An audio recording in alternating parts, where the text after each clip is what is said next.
The Fuji XF 18 to 55mm lens, is that the perfect focal range for almost every scenario?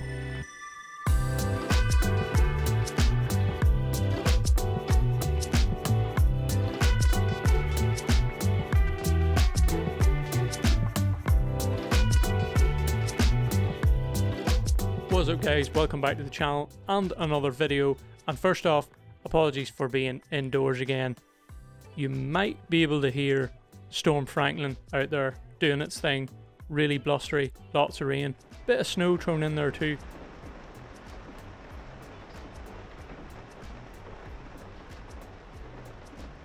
We've actually had like 3 storms in the past week here in Ireland, the UK, and some of Europe's getting hit by it as well. Yeah, not the ideal scenario for us photographers, so that's why I'm inside again. Now, if I wasn't inside, I would probably be out with the camera, the Fuji X-T30, and this lens, the XF 18 to 55mm, taking some photos, which would be nice. Hopefully when the storm passes, I will be doing that. But if you've been watching the channel for a while, you'll know that we use a Fuji camera, and since we got that Fuji, we have had the 18 to 55mm lens on it.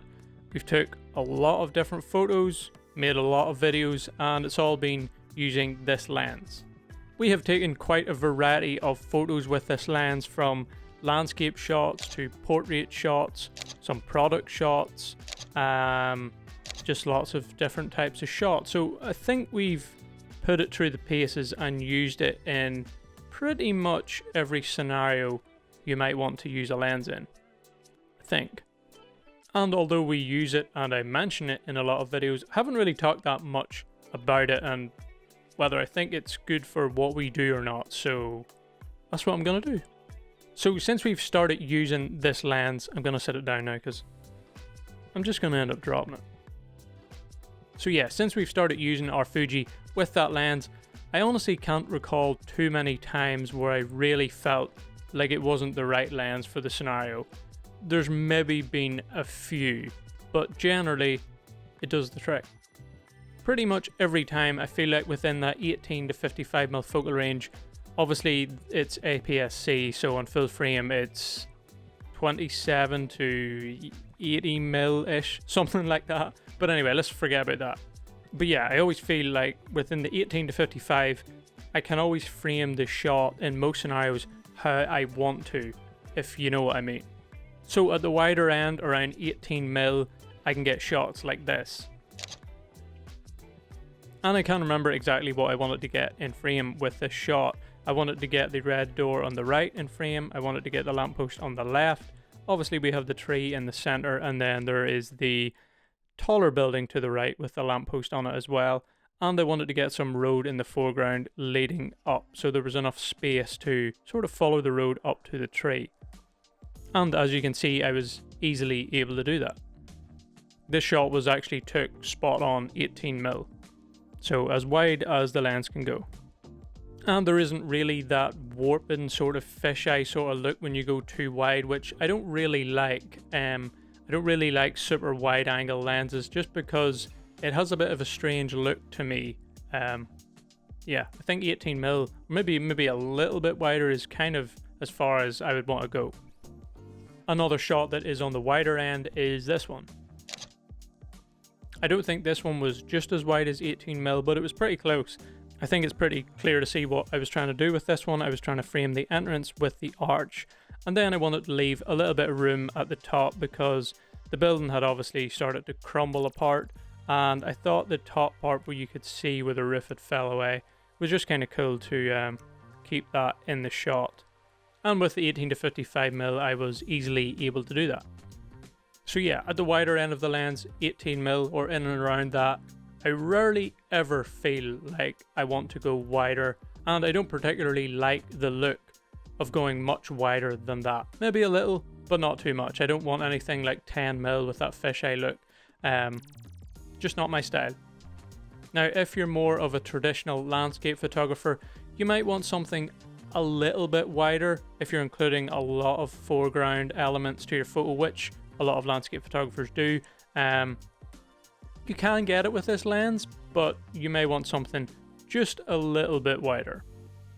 So on the longer end of the lens, around the 55mm mark, you can get shots like this. This one is quite a simple shot, but I really like how it turned out. Quite minimal, we just have the little boat sitting in the water, and the idea with this one was that I wanted to get some compression. I wanted to blur out the flowers in the foreground and just keep things quite minimal. And I think it worked pretty well with this shot. 55mm just works really well when you're trying to punch in a little bit to the scene, trying to pick out some details or cut things out in the foreground. Just like this shot, seagull on the chimney. I just wanted to zoom in pretty much as close as I could while keeping some of the house and some of the green bush in the foreground, just to add a little bit of colour.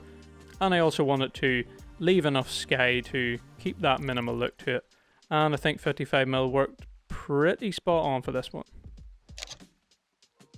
Another example, in one of our more recent videos, I talked about this at the time. I actually said I maybe could do with something that zoomed in a little bit more, but I managed to get this shot with 55mm. I was able to cut out a lot of the foreground and create some nice depth with the grass in the foreground, and I was able to cut out quite a bit of the surrounding area and draw the attention to the church building in the distance, which was what I was going for. So yeah, 55mm works pretty nicely for me almost all the time. Now with that last image, I would have liked just a little bit more to be able to cut out the house on the left hand side of the frame and really draw all the attention to the church building in the center. And that's kind of the one area sometimes I feel like a little bit extra on the longer end would be nice at times.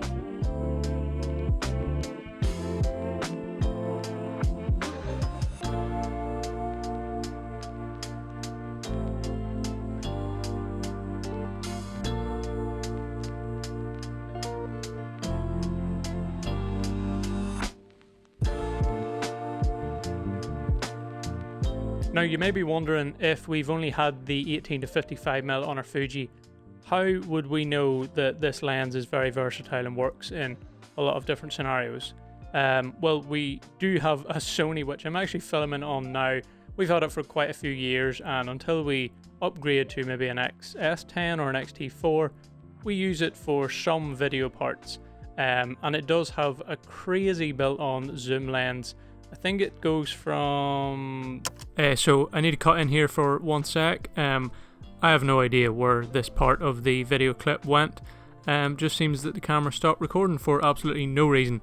But anyway, yeah, so the Sony RX10 actually has a lens which is 24 to 600mm, which is kind of crazy. It is a smaller sensor though, so I'm not even sure what the full frame equivalent is, but it's extremely long. And we've used it for quite a few years to take photos, so going from that to the 18 to 55mm on the Fuji was quite a change. And yeah, I just wanted to say that to let you know that we have experience using a lens which is completely different than the Fuji and covers a different focal range, so we know what it's like and it makes for a good comparison. For filmmaking, by the way, the 18 to 55mm focal range is great, and this lens specifically, if you're a Fuji user with stabilization, great. Love using it. Covers everything, at least for us anyway, and it's what we use for 90% of all the shots in all our videos. So yeah, great option if you're looking to get into the filmmaking side of things. So for some of you guys who use Fujis or have a selection of lenses, you'll probably be like, what about the 16 to 55 or the 16 to 80, I believe is the other one. Yeah, just gives you a little bit more. The 16 to 55, I would say, for photo is probably about perfect. I did say maybe a little bit wider at times. That gives you a couple of mil wider. But yeah, if you're talking about Fuji specifically, then the 65mm I've heard is a great lens. Just kind of an improved version of the 18 to 55mm. Doesn't have stabilization though. For any of the filmmakers, you'd probably be better just going for the 18 to 55. The 16 to 80mm now is, if you've listened to what I just said, even though I was blabbering a little bit, that probably is the perfect range for me anyway in photos. I did say sometimes I would like a little bit extra. The 16 to 80 gives me quite a bit extra, from 55mm to 80. That's quite a big difference. And then you have a little bit wider on the wider end. by a couple of mil. But yeah, the 16 to 80, would love to try that out. Hopefully we can at some point. Hopefully we can try out a variety of the Fuji lenses, and then I'll sort of do a follow-up to this video. But the 16 to 80 would probably be it for me. I think that would be the perfect focal range. Obviously a little bit of a bigger lens, probably a little bit heavier too. Yeah, I think that would be it though. By the way, if you use either of those lenses or any other Fuji lenses, feel free to let us know in the comments. Give me your thoughts and stuff, because it's always interesting to see what other people like and what focal ranges work best for them.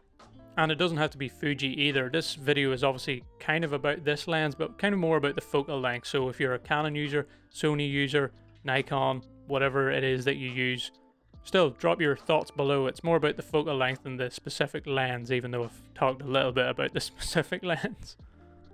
But yeah, that's kind of just what I wanted to chat about in this one. Like I said, we have had this lens on the Fuji since we got it, for all our photos and video, and I just thought I would give my thoughts on it, because I know a lot of you guys are Fuji users, or maybe thinking about getting a Fuji camera and might not be sure what lens to go for, because there is quite a selection of them, and a lot of them are quite expensive, so you might only get one at the start. I would definitely recommend the 18 to 55mm, or if you want to go a little bit more, maybe the 16 to 55mm or the 16 to 80. Definitely a zoom lens though, because you can cover a variety of different types of photography, from landscape to portraits or product shots or whatever it is you want to do. You can kind of take them all within that focal range. If you use a different system, same thing applies. I think that focal range or something similar to that is probably your best bet. It just works for pretty much every scenario. So just before I finish up with this one, I did run a little community poll last week, and it was just about the type of photography you guys do. So I wanted to know whether you shot mainly digital, mainly film, or a little bit of both.